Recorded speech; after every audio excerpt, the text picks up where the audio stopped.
جاء بھی وہ کسی کو اپنے ساتھ لے کر آیا. فرمایا اللہ نے یہ نہیں کہا کہ جو نیکی کرے گا اسے قیامت کے دن 10 گنا اجر ملے گا، بلکہ فرمایا جو نیکی کر کے اپنے ساتھ معاشر میں لائے گا اسے 10 گنا اجر ملے گا. اس کا مطلب ہے بہت سارے بندے نیکیاں ادھر ہی پھینک جاتے ہیں دنیا میں. وہ کون سی نیکیاں رہ جاتی ہیں جو قبول نہ ہو؟ قبولیت اعمال کی طرف آپ کیا تو الحمدللہ پڑھتے ہی علماء کرام ہیں، یعنی خود علماء کرام کو سننے والے لوگ بھی متوجہ نہیں ہیں عمل کی قبولیت کی طرف. قبولیت عمل انتہائی عمل ہے. مولانا جناح البلاغہ میں بڑا جملہ ارشاد فرمایا، سرکار فرماتے ہیں ان العمل مع التقوی لیس بقلیل، اگر نیت ٹھیک ہے تو پھر کوئی عمل تھوڑا نہیں ہے. ماشاءاللہ. کیوں مولا؟ فرض کرو خالص ایک سبحان اللہ کہتے ہیں، ایک اچھے کام کی نیت کرتے ہیں، لیکن نیت صاف تھی، اچھی نیت تھی، جیسے آپ کے پنیاں والے میں مجلس سے اچھی نیت سے ہوتی ہیں، کوئی شو شاہ نہیں، کوئی مطلب ہے ایسے پروپیگنڈا کوئی نہیں، کوئی مشہوری والی کہانی کوئی نہیں. ٹھیک ہے، تو مولا کائنات نے فرمایا کہ جب نیت صاف ہو تو کوئی عمل تھوڑا نہیں ہوتا. مولا کیوں؟ سرکار فرماتے کیف یقل ما یتقبل، جب نیت صاف ہو عمل اللہ قبول کر لیتا ہے، جسے وہ قبول کرے وہ تھوڑا نہیں رہتا. ماشاءاللہ. نعرہ تکبیر، اللہ اکبر، نعرہ رسالت یا رسول اللہ، نعرہ حیدری، یا ماشاءاللہ.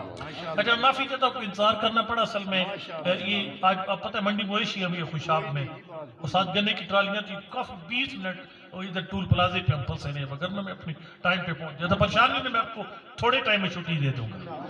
فرمایا کیف یقل ما یتقبل، وہ تھوڑا نہیں ہوتا جو قبول ہو جائے. بے شک قبولیت اعمال بہت اہم ہے، بہت اہم. اب قبولیت اعمال کی شرائط کیا ہے؟ ہم جتنی عبادات کرتی ہیں ان کی قبول ہونے کی شرطیں کیا ہیں؟ اور قبولیت کا پتہ کیسے چلتا ہے؟ بہت پیارا جملہ ہے پانچویں امام کا. جب بندے نے پوچھا تھا، ہم حج مولانا ظہور خان صاحب قبلہ کے ساتھ تھے، تو انہوں نے ایک بڑا جملہ ارشاد فرمایا تھا. بھئی پانچویں امام سے پوچھا کہ بندے نے حج کے بارے میں پوچھا، مولا میرا حج قبول ہے کہ نہیں، مجھے کیسے پتہ چلے گا؟ سرکار نے ایک معیار بتایا، ایک یعنی نشانی بتائی، اور وہ آپ کو یہاں بیٹھے بیٹھے ابھی پتہ چل جائے گی آپ کی مجلس قبول ہے یا نہیں. ہمارے مجمع روئے تو لوگ کہتے ہیں بڑی مقبول مجلس. رونا قبولیت کی دلیل نہیں ہے، قبولیت کی دلیل کچھ اور ہے. وہ کیا ہے قبولیت کی دلیل؟ فرمایا تو وہ نیک عمل کرنے سے پہلے اپنی زندگی دیکھ، پھر نیک عمل کے بعد اپنی زندگی دیکھ. اگر عبادت کرنے کے بعد تیری زندگی میں بہتری آ جائے تو سمجھ تیرا عمل قبول ہو گیا. اگر بہتری تو عمل قبول کوئی نہیں. میں یقین جانو، آپ تو چونکہ پڑھتی علماء آپ کے پاس جہاں ذاکر پڑھتے ہو نا سارے، ان کو میں کہتا ہوں یار اگر مجلس قبول کروانی ہے نا تو ایک عالم ضرور رکھو اپنی مجلس میں. اس کی وجہ کیا ہے؟ اس کی وجہ یہ ہے کہ معصوم نے فرمایا نیکی وہ قبول ہوتی ہے، عبادت وہ قبول ہوتی ہے جس کے بعد بندے میں اچھی تبدیلی آ جائے. میں نے کہا پھر عالم آئے گا، وہ کسی آیت کا ترجمہ کرے گا، آپ کے علم میں اضافہ ہوگا. معصوم کے 2 فرمان سنائے گا، آپ کے علم میں اضافہ ہوگا. علم میں اضافہ خود تبدیلی ہے. ماشاءاللہ. اور تبدیلی اگر آ گئی تو عمل قبول ہو گیا، مجلس قبول ہو. اچھا چلیں اس میں زیادہ میں الجھاؤں نہیں. ہم اس طرف آتے ہیں کہ یہ ابھی فرض ادا بچھائی ہے، پیچھے ماتمداریاں 3 جماعت ثانیہ کی، اس کے بعد پھر آگے جشن آپ نے کروائی، پھر نماز روزہ حج زکوٰۃ، یہ جتنے نیک اعمال اب کیے جا رہے ہیں، ان کی قبولیت کی شرائط کیا ہے؟ میں خدمت میں اب عرض کروں کہ اس کی شرائط جو ہے نا وہ بہت ساری شرطیں ہیں. میں اس میں ساری نہیں بیان کروں، ایک حدیث خالی پڑھ سکوں گا آپ کے سامنے. پہلے تو یہ ہے کہ یعنی نماز کے علاوہ باقی نیکیاں ایک طرف، حج زکوٰۃ روزہ مجلس نیاز کا اہتمام یہ ایک طرف، اور نماز کا ایک الگ مقام ان عبادات میں سے. فرمایا تمام اعمال کی قبولیت کی شرط ہے نماز کی قبولیت. یعنی اول ما یحاسب به العبد الصلاۃ، بندے سے پہلا سوال ہوگا نماز. ان قبلت قبل ما سوا، ردت رد ما سوا. نماز قبول تو سارے عمل قبول، نماز رد تو سارے عمل رد. اس کا مطلب ہے حج اس کا قبول جس کی نماز قبول، روزہ اس کا قبول جس کی نماز قبول، زکوٰۃ اس کی قبول جس کی نماز قبول، اس نیاز اس کی قبول جس کی نماز قبول، زیارت اس کی قبول جس کی نماز قبول. اس کا مطلب ہے سارا دار و مدار ہو گیا نماز کی قبولیت پر. اب سوال ہے نماز کس کی قبول ہے؟ ماشاءاللہ. بہت بڑی باتیں ادھر کہ نماز کس کی قبول ہے. حضرت کمیل نے پوچھا تھا مولا کائنات سے یا علی نماز کی قبولیت کی شرائط کے. فرمائے 2 شرطیں ہیں صرف. فرمائے انظر فیما تصلی وعلی ما تصلی. فرمائے 2 چیزوں پر غور کر لے نماز قبول ہو جائے گی. وہ 2 چیزیں رکھنا کون سی ہیں؟ فرمایا ایک تو جس جگہ پہ نماز پڑھ رہے ہے اس پہ غور کر اور جس کپڑے میں نماز پڑھ رہے اس پہ غور کر. ان کانا من وجہ فحلی. اگر حلال طریقے سے کما کر حلال طریقے سے کپڑا پہنا اور جگہ تیار کی پھر نماز قبول ہے. اور اگر حرام طریقے سے کما کر حرام طریقے سے کپڑا بنایا یا گھر بنایا یا حلال طریقے سے کما کر حرام طریقے سے کپڑا یا گھر بنایا فرمائے پھر نماز قبول کوئی نہیں. آپ الحمدللہ دیہاتی لوگ ہیں اور پرسہ دراز سے ملک صاحب جیسی شخصیات کو اپنے سنے ہوئے ہیں. ہمارے عام طور پر لوگ کماتے کوئی نہیں ہے حرام دیہاتی لوگ. وہ جب کماتے حلال ہے لیکن جب کپڑا تیار کرتا ہے پھر وہ حرام ہو جاتا ہے یا جب وہ گھر بناتے ہیں تو پھر حرام ہو جاتا ہے. یہ کیسے ہوتا ہے؟ میں اس کو عرض کروں اس طرح ہوتا ہے کہ آپ کے مال پہ خمس واجب ہو چکا اور آپ نے ادا کوئی نہیں کیا. اسے جو کپڑا پہنو گے وہ حرام, جو مسلح بناؤ گے وہ بھی حرام. مولا کائنات فرماتے ہیں جب حرام جگہ یا حرام لباس میں تو نماز پڑھے گا تو پھر نماز قبول نہیں ہوگی. اس لیے یہ غور کرنا چاہیے کہ مجھے سے زیادہ آج پہ ہم گئے تھے تو ذوالخان صاحب قبلہ نے درس وہ دیتے تھے آج پر وہ فرماتے ہوتے تھے کہ بھائی حاجی صاحب اگر خمس کی تاریخ رکھی ہوئی ہے تو بہت اچھی بات ہے, اگر نہیں رکھی ہوئی تو کم از کم جو مال حج پہ لائے ہو اس کا خمس ادا کرو, چونکہ اس سے اگر تم احرام خریدو گے تو احرام غصبی ہے, حج باطل ہے. توضیح میں لکھا ہوا آیت اللہ علیہ وسلم برکاتہ نے لباس خریدو گے تو این اس پیسے سے جس پہ بے عین ہی خمس واجب ہو چکا ہے, آپ نے خمس نہیں دیا, اس سے اگر خریدو گے تو آپ کا لباس غصبی ہے, آپ کی نماز باطل ہے. پر میں کہ اور حدیث پڑھ کے آپ کو چھٹی دے دوں, اور یہ حدیث چھٹے امام جس میں حضرت نماز اور تمام عبادات کی قبولیت کی 5-6 شرطیں بیان کی, لیکن میں ان کو ہر ایک کی تفصیل نہیں بیان کروں گا, آپ کو پریشان نہیں کروں گا آپ کو انشاءاللہ. سرکار نے فرمایا الا اخبرکم بشیء لا یقبل العمل الا بہ. میں تمہیں ایک ایسی چیز نہ بتاؤں جس کے بغیر کوئی عمل قبول نہیں ہوتا. ماشاءاللہ ماشاءاللہ. اب جیسے آپ نے ماشاءاللہ کہا نا تو لوگوں نے کہا ماشاءاللہ بیان فرمایا. سرکار نے شروع کر دیا. سرکار نے فرمایا عمل کی قبولیت کی پہلی شرط یہ ہے کہ عقیدہ درست ہو. ماشاءاللہ. کیسے فرمایا؟ شہادت اللہ الہ الا اللہ, اللہ کی وحدت, اللہ کو وحدہ لا شریک ماننا, یہ پہلی بات. ذات میں, صفات میں, افعال میں اس کو وحدہ لا شریک ماننا. اور پنیا والوں کی توحید پکی ہے, میں اس کو زیادہ نہیں چھیڑتا اس سے. وَأَنَّ مُحَمَّدًا عَبْدُ, اور دوسرا اس بات پہ بھی عقیدہ رکھنا کہ ہمارا نانا عبد خدا ہے. ہمارا نانا محمد مصطفیٰ عبد خدا ہے. وہ جو بڑا میرا دوست ہے, مطلب اچھا بندہ ہے وہ, چل نام میں اس کا نہیں لیتا, مجھ سے پڑھتا ہے ادھر پڑھتا ہے زیادہ دوسری طرف نا, بندہ اچھا ہے ویسے ذاتی طور پر نا, تو وہ پھر میں اس کو زیادہ اس کو پرچار نہیں کرتا. اگر ذرا میری نام جڑے گا تو اس کو کہیں گے یہ بھی فلانے گروپ کا ہے, اس کو چھٹی کرا دیں گے, ٹھیک ہے. وہ باتیں بڑی کھری کرتا ہے. اس نے کہا اللہ کے بندو تم علی کو جب رب کہتے ہو تو ایک بات تو سوچا کرو. علی فرماتے ہیں کہ انا عبد من عبید محمد, میں محمد کے غلاموں میں سے غلام ہوں. اگر غلام رب بن جائے گا تو آقا کیا ہوگا؟ رب سے اوپر درجہ ہی کوئی نہیں, رب سے اوپر عہدہ ہی کوئی نہیں. عہدہ کیا دو گے پاک پیغمبر کو؟ پر میں خدمت میں فرمایا ہمارے نانا کو عبد خدا ماننا ہے, عمل قبول کروانا ہے. تیسرا فرمایا کمال ہے, یہ روایت حدیث میں پہلی مرتبہ آپ کے علاقے میں نے منگوال میں بھی حدیث آج تک نہیں پڑھی. فرمایا تیسرا فرمایا والاقرار لنا الائمت اہل البیت, فرمایا ہم اہل بیت کی امامت کا اقرار کریں. 3 چیزیں ہو گئی. پھر فرمایا والموالات لنا, ہم سے تولا رکھ. 5 چیزیں. پھر فرمایا والبرات من اعدائنا, ہمارے دشمن سے تبرہ، تولا اور تبرہ. یہ تولا کیا ہے اور تبرہ کیا ہے؟ اس میں ذرا غور کرنا ہے اپنے کہ تولا اور تبرہ کیا ہے، اور یہ نماز سے بڑے ان کے بڑا گہرا تعلق ہے. غور کرنا ہے تولا اور تبرہ کیا ہے. پاک پیغمبر نے جو اجر رسالت مانگا تھا نا، آپ کو پتہ ہے قُلْ لَا أَسْأَلُكُمْ عَلَيْهِ أَجْرًا إِلَّا الْمَوَدَّةَ فِي الْقُرْبَى. اس میں لفظ مودت ہے.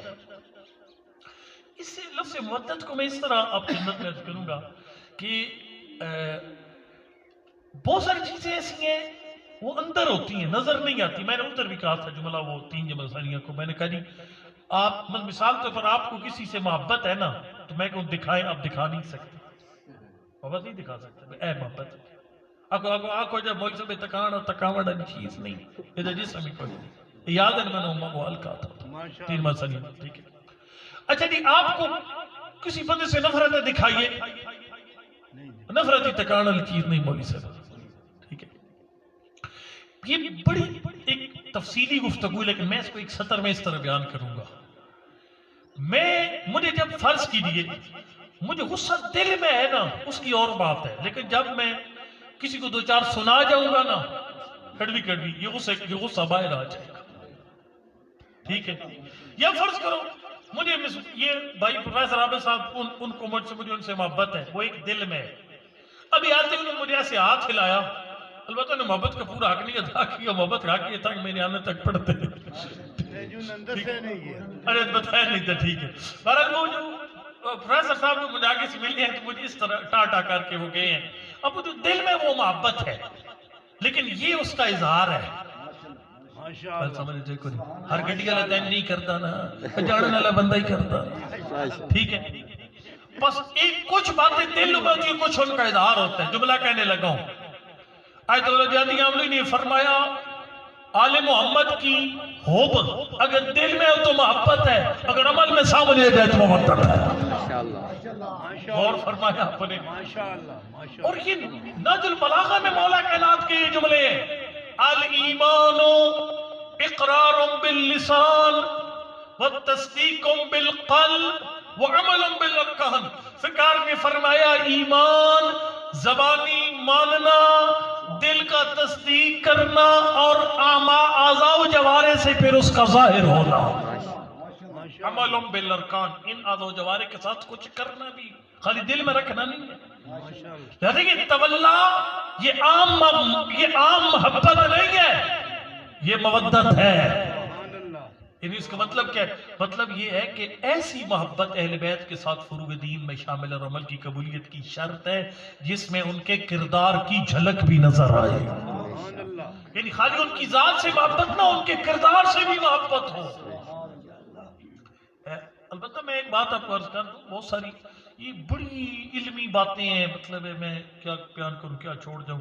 بہت ساری روایات ایسی ہیں جن میں محبت اہل بیت کی اتنی تعریف کی گئی، اتنی تعریف پوچھو نہیں. ہر الدین الا الحب. آگے پانی میں فرمایا دین میں رکھا کیا ہے ہماری محبت کے علاوہ. اب یہ جو جدوئی وارث ٹائپ کے جو بدعمل لوگ ہیں نا، وہ پھر لوگوں کو یہاں گمراہ کرتے ہیں. وہ کہتے ہیں محبت اہل بیت ہو تو کافی ہے، بس آگے کسی شے کی ضرورت نہیں ہے. اس کی وجہ یہ ہے، دیکھیں یہ بات غور کرنی ہے آپ نے. یہ محبت اہل بیت جس کے دل میں اچھی ہے، جس کے دل میں، کسی عیسائی کے دل میں ہے تب بھی اچھی ہے، اہل سنت کے دل میں تب بھی اچھی ہے، کسی بے عمل شیعہ کے دل میں تب بھی اچھی ہے لیکن کافی نہیں ہے. میں ایک بڑی کمال مثال دیتا ہوتا ہوں. آپ مثلا یہاں سے موٹر سائیکل پہ جاتے ہیں شاہپور صدر، وہاں سے اپنے لاہور کی بس پہ جب بیٹھتے ہیں نا جی، تو جیب میں ہاتھ مارتے ہیں تو جیب میں 500 روپیہ نکلتا ہے، کرایہ 700 روپیہ ہے. ٹھیک ہے. آپ کو کہتے ہیں جناب کرایہ 700 روپے تو تیرے کو 500 روپیہ دے، تو نہیں جا سکتا. آپ اتر کر اس 500 روپے کو نالی میں پھینک دو گے؟ نہیں. آپ کہو گے یار 500 ہے اچھا لیکن کافی نہیں ہے لاہور جانے کے لیے، اس میں 200 کا اور اضافہ ہونا چاہیے. محبت اہل بیت جس رنگ میں بھی ہو اچھی ہے لیکن عمل کے بغیر کافی نہیں ہے. گل سمجھے چاہیے کو نہیں ہے. یہاں سے سمجھ آتے ہیں کہ کیوں تعریف کی گئی محبت اہل بیت کی. روایات میں محبت اہل بیت کی بہت تعریفیں ہیں. لیکن یہ تو ہی بار یہ لوگ اس کو پھر ادھر عمل کے مقابلے میں رکھتے ہیں. وہ کہتے ہیں محبت سب کو چاہیے، عمل کی ضرورت کوئی نہیں چاہیے. لیکن یہ کافی، یہ مطلب ہے، یعنی یہ روایات کے کہہ رہی ہیں آل محمد کی محبت بہت اچھی ہے، لیکن خالی محبت اچھی تو ہے لیکن کافی. یہ 500 روپے ہے جس دن بندہ لاہور نہیں کا پڑتا. حال سمجھے چاہیے؟ ٹھیک ہے. اچھا جی، خدمت میں آپ کے صلوات پڑھی محمد علیہ بیت محمد کی ذات. تولا ہے آل محمد کی ذات سے بھی محبت اور ان کے کردار سے محبت، اور یہ محبت گہری کرنی ہے. میں اور یہ بات بالکل نہ کیا کریں تو نماز نہیں پڑھتا محبت البیت بیکار ہے، نہ اس طرح نہیں. محبت البیت اچھی ہے لیکن نجات کے لیے کافی نہیں ہے. جس طرح 500 روپیہ اکیلا لاہور اچھا ہے، نالی میں پھینکنے والا نہیں ہے، لیکن لاہور جانے کے لیے 200 روپیہ اور ہونا چاہیے، 500 کافی نہیں. ٹھیک ہے. اچھا جی، میں خدمت میں عرض کروں گا کہ اور تبرہ کیا ہے؟ آل محمد کے دشمن سے خالی نفرت نہیں ہے، اس کے کردار سے بھی نفرت.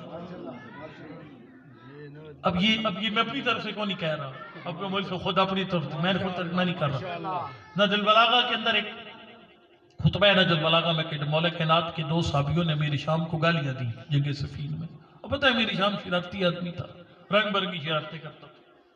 اور مولا کائنات ایک بڑا جملہ سرکار فرماتے تھے میں علی ہوں، میری مردانگی اجازت نہیں دیتی کہ میں معاویہ کے مقابلے میں آ کر اپنا معیار گراؤں، مگر نہ میں ایسی سیاست کے چکر چڑھاؤں اس کو چھٹی کا دودھ یاد آ جائے. میں اپنا معیار نہیں گرا سکتا. خود مطلب ہمارے بزرگ خود قائد صاحب کو ان لوگوں کو بہت برا بلا کہا گیا، او جی دیکھو جی یہ ہمیں نہیں کہتے، تم بھی جا کر ان کے بندے مار دو. ہم اس سطح پر نہیں آ سکتے جس سطح پر وہ ہیں. ہاں یہ بات یاد رکھیے گا. قرآن نے کہا نفس بالنفس والعین بالعین. قاتل کے مقابلے میں، مقتول کے مقابلے میں قاتل مارا جاتا ہے، اس کا بھائی نہیں، اس کے مذہب کا کوئی اور بندہ نہیں ہے. یہ اصول ہے ہمارے. مولا کائنات نے فرمایا وہ پتہ ہے جنگ صفین میں جب معاویہ کا قبضہ تھا اس نے پانی بند کر دیا. مولا کا قبضہ ہوا تو پریشان ہو گیا، اس نے امریاس کو کہا امریاس علی بھی پانی بند کرے. اس نے کہا نہیں علی پانی نہیں بند کریں گے. کیا؟ اس نے کہا میں نے تو کیا تھا. اس نے کہا تو معاویہ ہے وہ علی ہے. سمجھ آئی کو یا علی رسول. برل میں زیادہ آپ کو تنگ نہ کروں، لمبا نہ کروں بات سے زیادہ. جب گالیاں دی نا، تبرہ گالیوں کا نام نہیں، یہ بتاؤں گا آپ کو. تبرہ کسی بندے کو گالیاں دینے کا نام نہیں ہے. تبرہ ہے کہ ذرا سنیے مولا کائنات کی زبانی. سرکار نے فرمایا عامر ابن حمے کو رانے سے مدانی اس کو گالیاں کیوں دی؟ مولا وہ امیر شام تھا. فرمایا سوچا نہیں تو کس کا غلام تھا؟ تو نے میرے ساتھ نسبت کو دیکھا. انی اکرہ لکم ان تکونوا سبابین. دیکھیں میں گزارش کروں، وہ جو پاک پیغمبر نے فرمایا من لہذا القلب، من لہذا، وہ گالی نہیں تھی، وہ سچ مچ کتا تھا.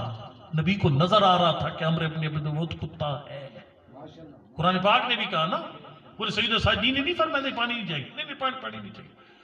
وہ سید ساجدین نے نہیں دکھایا تو انگلیوں کے درمیان وہ حاجیوں کا مجمع تھا. سمجھ آئیے؟ ہاں، یعنی پاک پیغمبر کو عمر ابن عبد الود سچ مچ کتا نظر آ رہا تھا. نبی نے اس کو گالی نہیں دی، اس کی حقیقت بیان کی ہے. تو سمجھ آئی کوئی نہیں ہے؟ ٹھیک ہے. گالیاں دینا البیت کی شیوا نہیں. وہ خادم سے رضوی سید نہیں تھا یار، اور سید نہیں تھا، مدرسہ رضویہ کا پڑھا ہوا تھا. ٹھیک ہے جی. اچھا جی، خادم رضوی اس میں انٹرویو اس کا دیکھ رہا تھا نیکنا. اس کو کہا مولانا صاحب گالیاں دے. اس نے کہا نبی بھی تو گالیاں دیتے تھے. نبی نے گالی نہیں، کتا کہا اس کو. تو نبی جو ہے وہ پاکوی نے گالی نہیں دی اس کو، وہ سچ مچ کتا تھا. گال سمجھے جائی کو نہیں ہے؟ ماشاءاللہ. اچھا عرض خدمت میں سرکار فرمایا مجھے گالیاں دینے والے غلام پسند نہیں. انہوں کا مولا پھر ہم تبرہ کیسے کریں؟ وہ آپ کو فرمایا تبرہ کا طریقہ میں بتاتا ہوں، اور بڑا طریقہ بتایا. فرمایا لو وصفتم اعمالهم وذکرتم حالهم کان اصوب الى الحق وابلغ الى العذر. فرمایا تمہارے پاس ٹھوس دلیل ہوتی اور حق کے بالکل قریب بات ہوتی اگر تم یہ والا تبرہ کرتے. کون سا؟ فرمایا اس کے کردار سے نفرت کرتے. ان کے اعمال کو ذکر کر کے، کرتوت ذکر کر کے ان کرتوتوں سے اپنے آپ کو دور رکھتے ہیں۔ اور یہ تبرہ ہم کوئی نہیں کرتے۔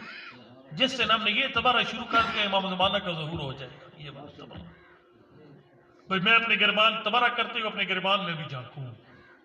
سبت جعفر شہید کو شعر مجھے بڑا یاد آتا ہے۔ سبت جعفر شہید نے کہا تھا خمس دینا مودت کی ایک شرط ہے، اور نہ دینا بھی مثل فدق ہے گناہ، حق کے سادات و زہرا کے مکرو سے جب تبرہ سنا تو ہنسی آگے گی۔ یعنی جو بندہ خود خمس ادا نہیں کرتا اور فدق کے چوروں پر لعنت بھیجتا ہے، وہ مذاق کرتا ہے، تبرہ نہیں کرتا، کیونکہ اس کا تبرہ اس کے اپنے خلاف بھی ہے، اپنے اوپر بھی تبرہ۔ اللہ اکبر۔ پر فرمایا والموالات لنا والبراۃ من اعدائنا، ہماری ذات اور ہمارے کردار سے محبت، ہمارے دشمن کی ذات اور اس کے کردار سے نفرت اور بیزاری۔ ٹھیک ہے، یہ میرے خیال کچھ 4-5 شرطیں بیان ہو گئی۔ اگلی شرط سرکار نے فرمایا والانتظار، ختم آخری بات بس، والانتظار للقائم، فرمایا اگلی شرط جو عمل کی قبولیت کی ہے، ہمارے 12ویں کے ظہور کا انتظار۔ جو منتظر امام ہے اس کا عمل قبول ہے، جو زمانے کے امام کا منتظر نہیں اس کا عمل قبول کوئی نہیں ہے۔ اب آپ کہو گے کہ ہاں جی ہم تو منتظر امام ہیں، میں ذرا ایک منتظر کی پہلی ایک تعریف کروں، منتظر کی ڈیفینیشن انہیں آپ کے ماحول کے حساب سے، پھر ایک حدیث پڑھ کے جھوٹی دے دوں گا۔ ہم جب منتظر، ابھی آج جو بانی مجلس بیچارے وہ منتظر تھے، بھلا کیسے؟ انہوں نے مجھے فون کیا، آپ کا ادھر بھائی صاحب مسائل شروع کر چکے تھے، اس وقت میں وہ جو بجلی گھر سے ذرا سا آگے آیا تھا، سڑک بھی ماشاءاللہ آپ کی کھائی ہوئی ہے ساری تقریباً، کھڈے جگہ جگہ بنے ہوئے، ریپیئرنگ والا بندہ ہی کوئی نہیں ہے، صحیح بات ہے۔ سنگے ادھر ہوتے تو ریپیئرنگ تو کروا دیتے کم از کم، اور اپنی روڈ کی صحیح ریپیئرنگ کروائی ہوئی ہے۔ اچھا جی، روڈ میں جگہ جگہ کھڈے ہیں، کتنی گاڑی کوئی دوڑائے جی؟ اچھا جی، اب وہ جو بانی جیسے جیسے پروفیسر صاحب مسائل ختم کر رہے تھے، بانی پریشان ہو رہا تھا، مجمع گیا یہ اس کی بے قراری ہے نا، یہ صحیح انتظار کی پہلی بات ہے۔ بے قراری اور بے چینی انتظار کی پہلی بات ہے۔ اگر فرض کرو پروفیسر عابد صاحب ختم کر کے اور شاہ صاحب مزے سے ایسے سوئے ہوئے ہیں مجلس جن کے بستر پہ خراٹے مار رہے ہیں، اب کہا مول نصیر کدھر گیا بھائی؟ آپ شریف پتہ نہیں ہوندے پہ آپ کیا کر رہے ہو جی؟ میں انتظار کر رہا ہوں۔ یہ کیسا انتظار ہے؟ انتظار والا بندہ دودھ پی کر سوتا نہیں، انتظار کرنے والا بندہ بے قرار اور بے چین ہوتا ہے۔ اس مطلب ہے منتظر امام وہ ہے جو زمانے کے امام کی غیبت پر پریشان ہے، جسے امام زمان کی کمی محسوس ہوتی ہے، وہ منتظر امام ہے، اسے کمی نہیں محسوس ہوتی۔ ناراض نہیں ہونا۔ آپ میں سے کتنے ایسے بندے ہیں جنہوں نے تڑپ کر کبھی زمانے کے امام کے لیے دعا کی ہو؟ جس طرح اپنا بچہ بیمار ہوتا ہے نا، یا اس کی نوکری نہیں لگتی دعا کرتے ہو، کبھی ایسی زوردار قسم کی دعا ہم نے کی اپنے زمانے کے امام کے لیے، دل سے دعا جو ہے کبھی مانگی۔ آیت اللہ وحید بیبانی بہت بڑی شخصیت ہے، مراجع بڑے بڑے مراجع کے استاد العلماء ہے۔ وہ کہتے ہیں میں جب کربلا گیا، سید الشہداء کی زری پر گیا تو گنبد تھا، گنبد کے نیچے گیا، میرے کندھے پر ہاتھ آیا کسی کا۔ روایت ہے کہ جب امام زمان تشریف لائیں گے، امام زمان جب ایک بندے کے سر پر ہاتھ رکھیں گے نا، خالی ہاتھ، اس ہاتھ کا اثر یہ ہوگا ایک بندے میں 50 بندوں جتنا شعور آ جائے گا۔ ٹھیک ہے، اچھا اب ادھر ہاتھ آیا تو کہتے میں سمجھ گیا زمانے کے امام ہے۔ وہ کہتے ہیں امام اسلام فرمائے بے بانی، لوگ کہتے میں آتا ہی کوئی نہیں، اتنا عرصہ ہو گیا مجھے حضور کی دعائیں مطلب کہتے فرمایا میرے ظہور کے لیے سب سے آسان کام تھا دعا کرنا، سب سے آسان کام دعا، یا اللہ امام زمان کے ظلم تعجیل فرما، یہ سب سے آسان کام تھا، نہ کوئی خرچہ، نہ کوئی مطلب ہے جان مصیبت میں کچھ بھی دی، نہ کوئی وظیفہ، نہ کوئی چلہ، یا اللہ میرے زمانے کے امام کو ظلم تعجیل، یہ اتنا سب سے آسان۔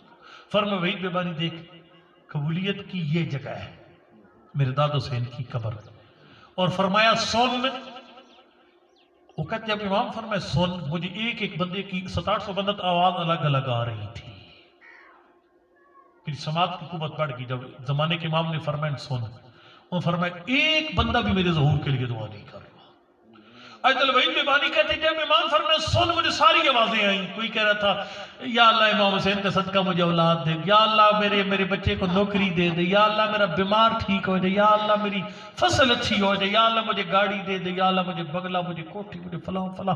ایک بندہ بھی اس وقت جو قیمتی ٹائم ہوتا ہے سرکار کی گنبد کے نیچے امام زمان حضور کے لیے دعا نہیں کر رہا تھا.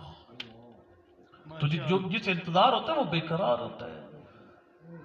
جو بندہ کہتا ہے میری گاڑی بھی ٹھیک ہے ماشاءاللہ جی, بچے بھی اللہ نے دے دیے, بیٹی بھی اللہ نے دے دی ہے, بچے بھی پڑھ رہے ہیں, بیٹی بھی پڑھ رہی ہے, گھر 2 بنے ہوئے ہیں, زندگی ماشاءاللہ اللہ کا بڑا فضل ہے, ٹھیک ٹھاک گزر رہی ہے, شکر الحمدللہ, کوئی کمی نہیں ہے. یہ منتظر امام نہیں ہے.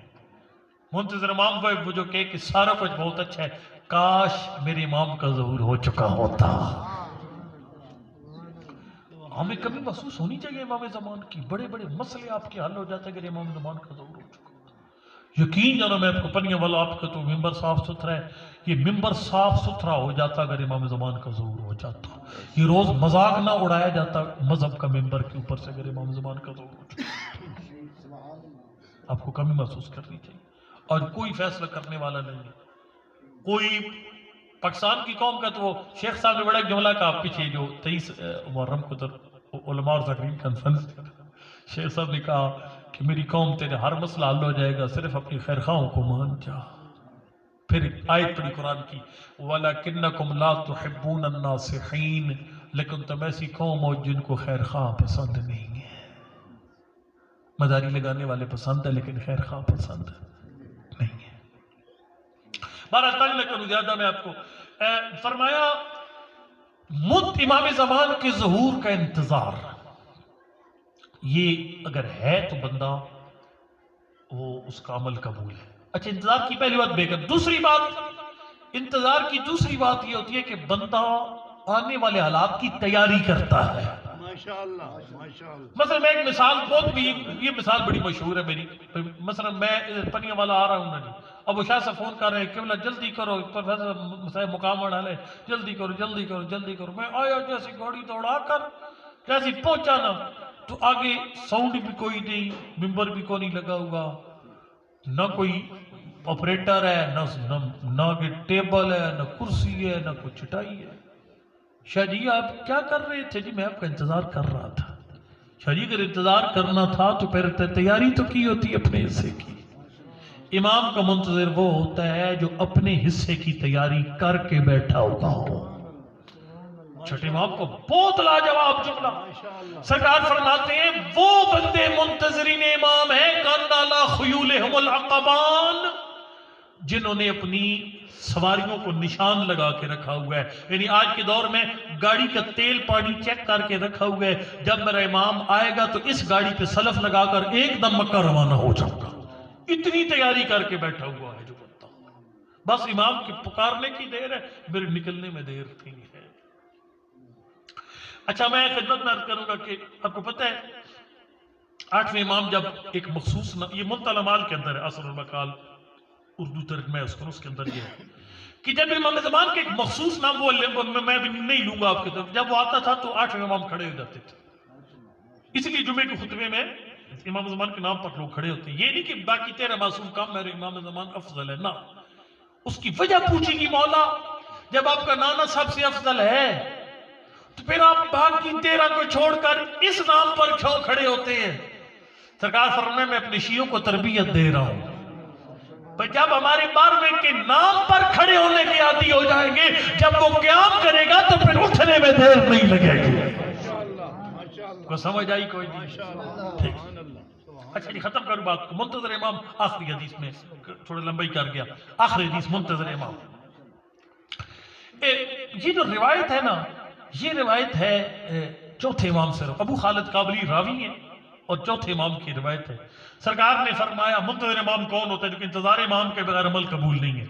سرکار نے فرمایا کہ ان اہل زمن الى فضل من اہل کل زمان و مکان. فرمایا ہمارے 12ویں کی جو ریت ہوگی وہ ہر زمانے کے لوگوں سے, توجہ, ہر زمانے کے لوگوں سے توجہ, فرمایا ہمارے 12ویں کی جو ریت ہے وہ ہر زمانے کے لوگوں سے. کوئی جی فرنٹ سیٹ پہ نہیں نا, ادھر میری طرف دھیان. میرے ہمارے 12ویں کی ریت ہر زمانے کے لوگوں سے افضل ہوگی.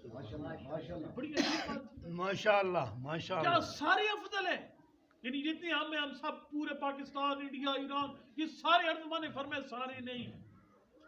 شرائط ہے، 3 شرطیں بیان کی. شرطیں ذرا سپیڈ سے سنو، انتظار سمجھو چھٹی ہو جائے. فرمائے سب سے پہلی شرط القائلین بے امامت. فرمائے پہلی شرط یہ ہے کہ وہ ہمارے 12ویں کو امام مانے، رب نہیں. ماشاءاللہ ماشاءاللہ. مطلب ہے جو بھی اس گھر کو رب کہتا ہے وہ منتظر امام نہیں ہے. منتظر امام وہ ہے جو ان کی امامت کا قائل ہو. ماشاءاللہ القائلین سبحان بے اللہ. امامت. دوسری بات سرکار نے فرمایا، دوسری بات یہ ہے کہ القائلین بے امامت ہے، اور سرکار نے فرمایا اس صلوات پڑھی محمد علی بیت اللہ. اللہم صلی اللہ فرمایا ان کی امامت کا قائل ہو ایک. دوسرا المنتظرین لامر. فرمایا وہ اپنے امام زمانے کے امام کی ظہور کا منتظر ہو. ماشاءاللہ ماشاءاللہ. منتظر کون ہے؟ اس میں آخری جملہ چوتھے امام کا جس میں حضرت نے تیسرے جملے میں وضاحت کر دی کہ منتظر امام کون ہے. اور آپ کو مجھے یہاں بیٹھے بیٹھے سمجھ آ جائے گی کہ کیا منتظر امام ہے یا نہیں ہے. اگر ہے تو خدا کا شکر ادا کیجئے گا. اگر منتظر امام نہیں ہے تو مجلس کا مقصد یہ ہے کہ ہم اپنے اندر انتظار والی حالت پیدا کریں. آخری جملہ سرکار نے فرمایا پہلی بات امامت کے قائل، دوسری بات منتظر امام. مولا منتظر امام ہوتا کون ہے؟ فرماتے جعل الغیبت کالمعینہ. منتظر امام وہ ہوتا ہے جس کے گھر میں غیبت اور ظہور میں فرق ہی ختم ہو جائے. ماشاءاللہ ماشاءاللہ. غیبت اور ظہور میں فرق ختم ہو جائے. میں ایک جملہ کہتا ہوں، یہ میں کیا کہنا چاہ رہا ہوں.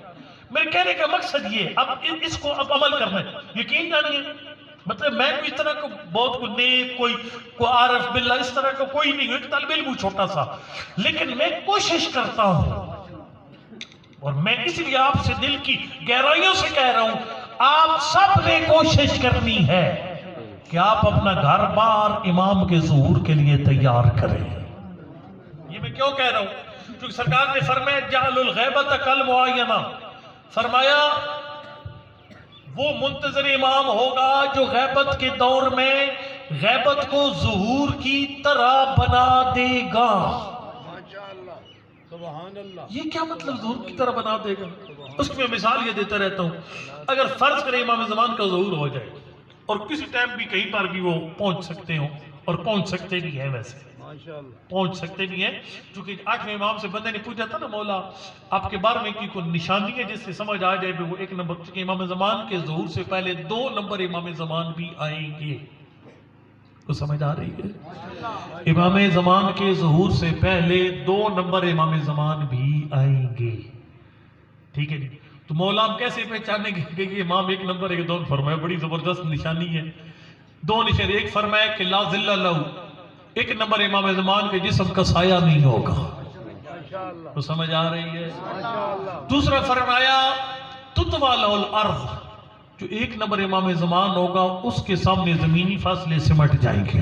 سبحان اللہ سبحان اللہ. امام کراچی میں نعرہ تکبیر، اللہ اکبر، نعرہ رسالت، یا رسول اللہ، نعرہ حیدری، یا علی ماشاءاللہ ماشاءاللہ. امام زمان کراچی میں آپ کہتے ہیں مولا 10 منٹ تک مجلس ختم ہو رہی ہے، اگر آپ تکلیف فرمائیں آخر میں دعا فرما دے، وہ کہ یار 10 منٹ میں کراچی تو نہیں آ سکتا، بڑا سفر ہے، اس کا مطلب وہ امام زمان نہیں ہے. تو سمجھ آئی کوئی؟ امام زمان کے سامنے زمینی فاصلے سمٹ جائیں گے. ٹھیک ہے. اچھا جعل الغیبت کالمعینہ، امام زمان ظہور کریں، اگر فرض کریں آ جائیں ظہور فرما دیتے ہیں اور کسی ٹائم بھی خبر ہو کہ وہ بنگلہ حسین شاہ آ سکتے ہیں، آپ کے گھروں کا ماحول کیا ہو جائے گا؟ آپ گھروں کے اندر ماحول یہ ہو جائے گا کہ سارے بے نماز نمازی ہو جائیں گے. یہ امام زمان کسی ٹائم بھی پہنچ سکتے ہیں، ہو سکتے ہیں نماز کے ٹائم پہ پہنچے، ہو سکتے ہیں نماز جماعت کے دوران آ جائیں. ٹھیک ہے. تو امام زمان کیا کہیں گے یار یہ سید اور نماز ہی کو نہیں پڑھتے پنیوں والے، سوری بے نماز نمازی ہو جائیں. اچھا اپنی بیٹیوں کو کہیں گے کہ بیٹا ابھی گھر سے باہر جب نکلنا ہے پورے شرعی پردے میں نکلنا ہے، ابا کیا خیر ہے؟ بیٹا خیر خیر یہ، لیکن امام زمان ظہور فرما چکے ہیں کسی ٹائم ہو سکتا ہے ہمارے محلے سے گزرے اور آپ گھر سے باہر ہو، آپ کا اگر پردہ نہ ہوا تو میری آخرت تباہ ہو جائے گی، امام زمان ناراض ہو جائیں گے۔ جتنے بدل خمس نہیں دیا ہوا نا، ملک سے قبلہ صحیح خمس کا حساب کرو۔ شاہ جی خیر ہو، آپ کو خمس اتنی دیر سے بات کیوں یاد آیا؟ کیا کروں، امام زمان کا ظہور ہو گیا ہے۔ ایک ادھر آپ کے یہ پدراڑ کے مولانا رحملی تھے، بڑے معاہد آدمی تھے، واپس بزرگوں کو شاید یاد ہو، یہ پدراڑ ہے نا، پدراڑ صدا ایسا نہیں تھا، اس دور بڑا آباد بھی تھا۔ مولانا رحملی بہت بڑے زبردست آدمی، بڑے معاہد انسان تھے۔ ہمارے گاؤں میں ایک بڑا جملہ پڑا تھا، میں پیدا ہی نہیں ہوا اس وقت سے پہلے کی بات ہے، جملہ پڑا تھا، انہوں نے کہا تھا بگوال دیر والوں اگر امام زمان آ جائیں، سارے جو دعائیں مانگتے ہیں وہ آ جائیں، کس کا گھر اس قابل ہے کہ امام زمان کو دعوت دو اپنے گھر میں؟ میں بات ہی ختم کر رہا ہوں، ایک واقعے پر بات ہی ختم کر رہا ہوں۔ ایران کے ایک بہت بڑے عالم ہیں اور ان کا میں نے پچھلے دنوں کلپ دیکھا، بہت مستند آدمی ہے۔ تہران میں ایک جوان تھا جس نے ایک خواب دیکھا اور خواب دیکھنے کے بعد ہوش حواس کھو بیٹھا، پریشان ہر وقت۔ اس عالم دین کو بلایا گیا، قبلہ ہمارا بچہ دنیا سے کٹ گیا ہے، اس کو چیک کر، اس کو ہوا کیا؟ وہ عالم دین ہے، ہاں بیٹا کیا ہوا؟ اس نے کہا قبلہ بس کیا کروں، میں نے خواب دیکھا ہے، ایک رات کو خواب دیکھا، امام زمان ظہور فرما چکے ہیں، میرے گھر کے دروازے پر ہے، دستک دی، باہر آیا، مولا امام زمان؟ ہاں۔ کہتا ہے 2 منٹ تک میں خاموش کھڑا رہا، اس کے بعد امام زمان نے فرمایا کہ مجھے گھر آنے کی دعوت نہیں دے گا، تو میں نے کہنے لگا نا، ہاں پھر سچ جس طرح اچانک مہمان ہے جناب کی بیٹھک میں بسترے الٹ پلٹ ہوئے پڑے ہو نا، بسترے ترتیب سے نہ ہو، بیٹھک میں گندگی ہو، 1 منٹ ذرا میں نے پردہ کران دو، یہ کہہ کر آپ کچھ چیزیں جلدی سے سیٹ کرتے ہو، ٹھیک ہے؟ بعض چیزیں مہمان کے دیکھنے کے قابل نہیں ہوتی، بچوں کے پجامے وغیرہ ہٹا دیتے جلدی وہاں سے۔ تو وہ کہتے ہیں کہ میں سوچ میں پڑ گیا کہ میرے گھر میں تو اتنی زیادہ چیزیں جو امام زمان کو پسند ہی نہیں ہے، میرے گھر میں گانوں کی سیڈیاں پڑی ہوئی ہیں، فلمیں پڑی ہوئی ہیں میرے موبائل کے اندر، نامحرم بچوں کی تصویریں میرے موبائل کے اندر خدا نہ خواستہ پڑی ہوئی ہے، میرے گھر میں فلاں جگہ حرام مال سے کا پیسہ اس سے فلاں چیز بنی ہوئی ہے، خمس میں دیتا کوئی نہیں ہوں۔ کہا میں نے کہا مولا والے 2 منٹ ٹائم دے، میں ذرا آپ کی جو ناگوار چیزیں ہٹاؤں گا اپنے گھر سے۔ بڑا جملہ ہے اور یہ کافی ہے یقین جانو مجھے آپ کو تڑپانے کے لیے اور ہمیں امام زمان کے ظہور کے لیے تیار کرنے کے لیے، اگر ہم سوچنے والے ہوں اور آپ الحمدللہ پنیوں والے سوچنے والے لوگ۔ وہ اس نے کہا کہ میں امام زمان کی جو ناموافق چیزیں تھیں نا، ہٹاتے اتنی دیر ہو گئی، جب میں گیا تو امام زمان میرے گھر کے دروازے سے جا چکے تھے، میں دوڑا پیچھے اگلی گلی کے موڑ پہ جا کر فرما رہے تھے، میرا اللہ گواہ رہنا آج کتنا گھر ہے جس کے دروازے پر میں گیا اور ہر گھر والا یہ کہہ کے چلا گیا 2 منٹ ٹائم دے، مجھے کسی نے گھر نہیں آنے دیا۔ یہ المنتظرین الامر جعل الغیبۃ کالمعین، یعنی میں اس طرح کہوں گا خدا را آج سے ہی، آخری سطر ہے، آج سے ہی اپنے گھر میں دین پر اس طرح عمل شروع کر دو جس طرح کے امام ظہور فرما چکے ہیں۔ یقین اور ناراض ایک جملہ میں اضافی کہہ رہا ہوں، شیخ مفید کو 3 خط لکھے تھے امام زمان نے، تینوں بے موسمے۔ غیبت صغرا پہلے 70 سال میں خط ہے امام زمان کے، غیبت کبر میں خط نہیں لکھا کسی کو، لیکن شیخ مفید کو 3 خط لکھے، اس میں سے ایک خط یہ تھا، اس کی ایک سطر یہ تھی، مفید میرے شیعوں کو بتا دو کہ ان امرنا بغتۃ فجاء، میرا ظہور ایک دم اچانک ہو جائے گا، لا ينفع توبۃ، فرمایا توبہ کا فائدہ ختم ہو جائے گا جب میرا ظہور۔ میری گزارش ہے خدا را اپنی بچوں کا پردہ ٹھیک کر لو، اپنی کمائی ٹھیک کر لو، خمس کے پابند نہیں ہو تو بن جاؤ، نماز کے پابند نہیں ہو تو بن جاؤ، آنکھ میں حیا الحمدللہ ہوگا انشاءاللہ، نہیں ہے تو آنکھیں جھکانا شروع کر دو، نامحرم خواتین کو دیکھ کر حرام منظر دیکھتے میں نے پڑھنا تھا، نبی نے اپنی بیٹی کیا گھر کی عزت بتانے میں کسر کوئی نہیں چھوڑی تھی، 6 مہینے سے 8 مہینے تک ہر نماز کے بعد بطول کے دروازے پر انما یرید اللہ لیذہب عنکم الرجس اہل البیت ویطہرکم تطہیرا۔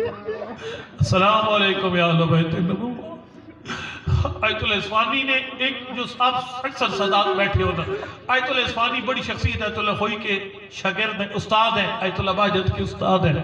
انہوں نے آپ سادات آپ کی دادی بطول کو دکھوں کی ایک فہرست لکھی ہے جس کی نبی نے 8 سے 6 مہینے عزت سامنے کر کے دکھائی تھی نہ پورے مدینے کو.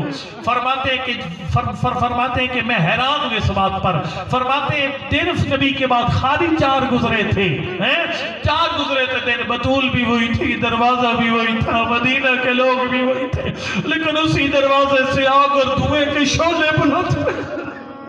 اجرکم اللہ. پھر دل کو دلاسا دیا. فرماتے ہیں مقتصبو بالنار غیر الآری ومن ورائی عذاب النار. بطول کا گھر جلانے والے بی بی کی شان میں کوئی کمی نہ کر سکے. بی بی گھر جلنے سے پہلے بھی سیدۃ النساء، گھر جل جانے کے بعد بھی سیدۃ النساء.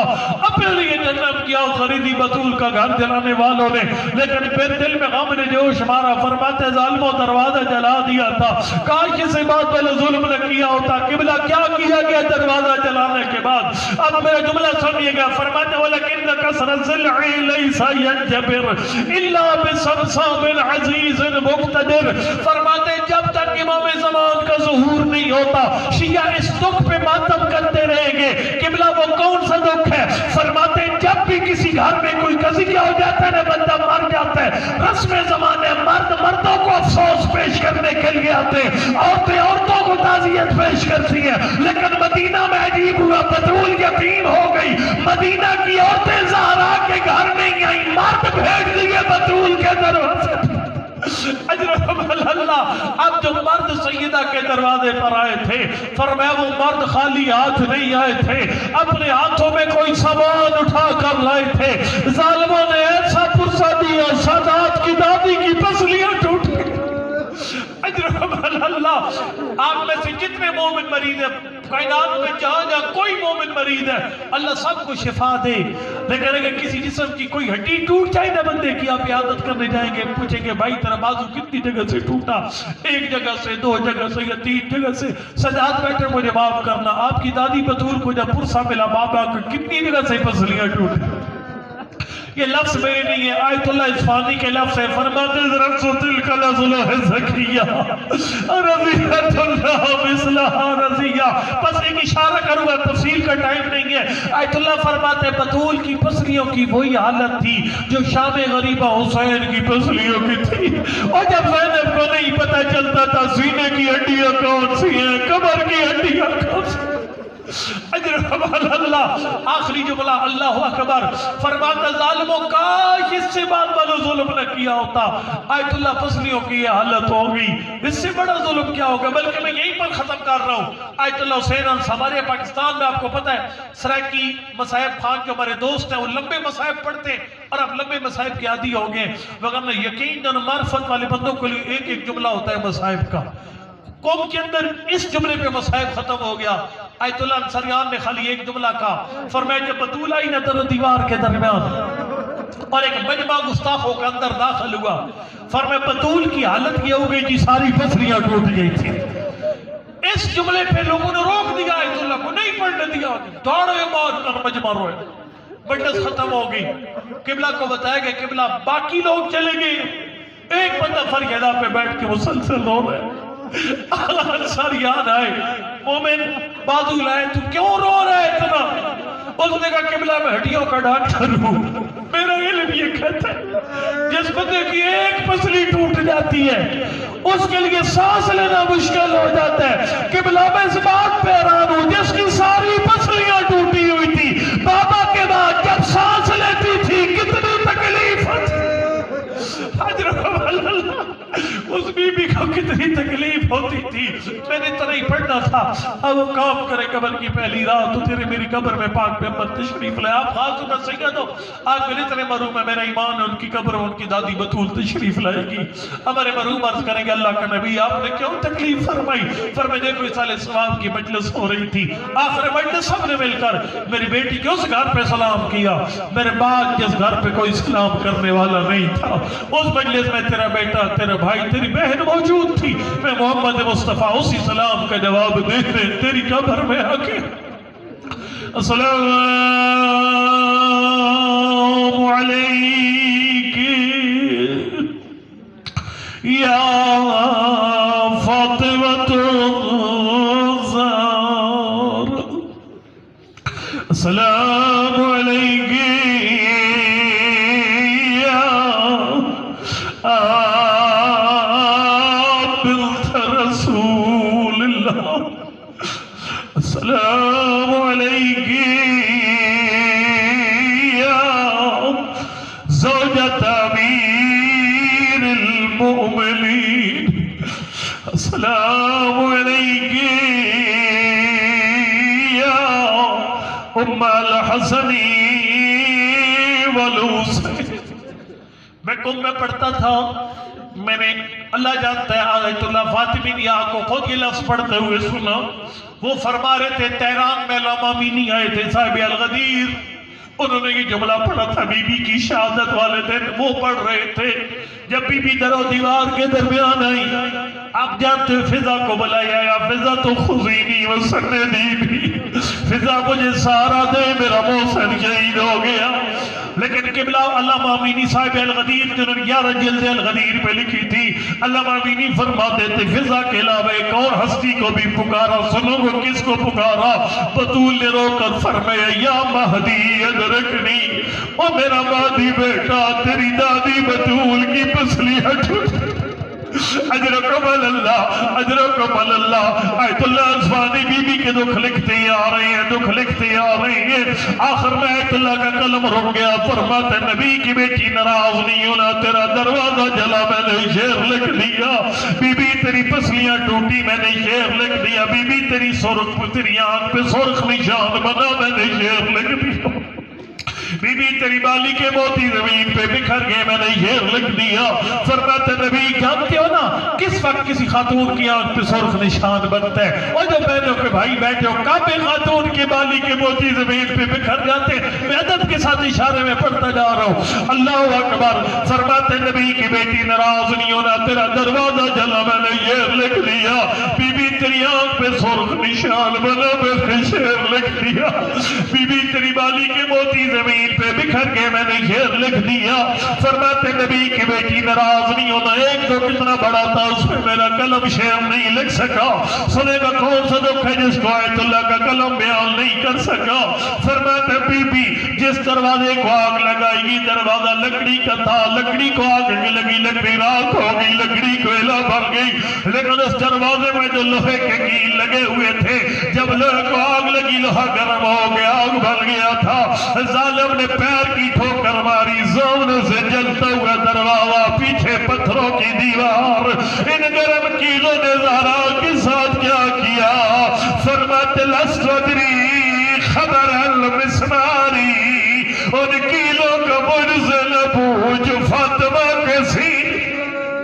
اجرکم اللہ۔ آخری جملہ ختم ہوگی، مجلسات اٹھا دو آکل من اللہ، زمانے کے امام کے ظہور میں تعجیل فرما، ہم سب کو اپنے گھر امام زمان کی آمد کے قابل بنانے کی توفیق عنایت فرماؤ، بانی مجلس کی آواز شریعہ پوری فرماؤ، ان کے مرحومین کو جوار رحمت میں جگہ عنایت فرماؤ، پروردگار حاضرین میں سب کی جھولیاں بھر کے اٹھا، اس سارے مجمع کو اگلے سال کربلا کا جہلم نصیب فرماؤ، مشہد میں مقدس کی زیارت نصیب فرماؤ، میرا اللہ بران رحمت کا نزول فرماؤ، ہم سب کا خاتمہ بالخیر فرماؤ، موت سے پہلے توبہ کی توفیق عنایت فرماؤ۔ ہاتھ اٹھا دعا کے لیے قبولیت کی گھڑیاں، روایت ہے جب 50 مومن مل کر مانگتے سارے جھولیاں بھر لیتے، پروردگار مجھے نہیں پتہ کون سا مومن تیری بارگاہ میں کیا مانگنے آیا، میرا اللہ کسی مومن کو خالی آپ نہ اٹھا، آیت اللہ عثمانی کے نزدیک گرم کیل کا سینے میں لگ جانا زہرا کی سب سے بڑی مصیبت ہے، لیکن علی کی بیٹی زینب کبریٰ سے سوال کرتے ہیں، بی بی آپ بیان فرمائیے آپ کی اماں کی سب سے بڑی مصیبت کون سی تھی؟ سادات دیکھو تیری پھپھی نے کون سی مصیبت کو بیان کیا، زینب نے تب مصیبت کو بیان کیا جب شام کو فتح کر کے وطن مدینہ واپس آئی، رات کی تاریکی میں اماں زہرا کی قبر پر آئی، رو کر ایک جملہ ارشاد فرمایا فاطمہ ما قد لکیت من عداکے فلا کی راتا مما قد لکین، آخری جملہ فرمایا اماں زینب تجھے وہ دن یاد کرانا چاہتی ہے جب نانا کے بعد لوگ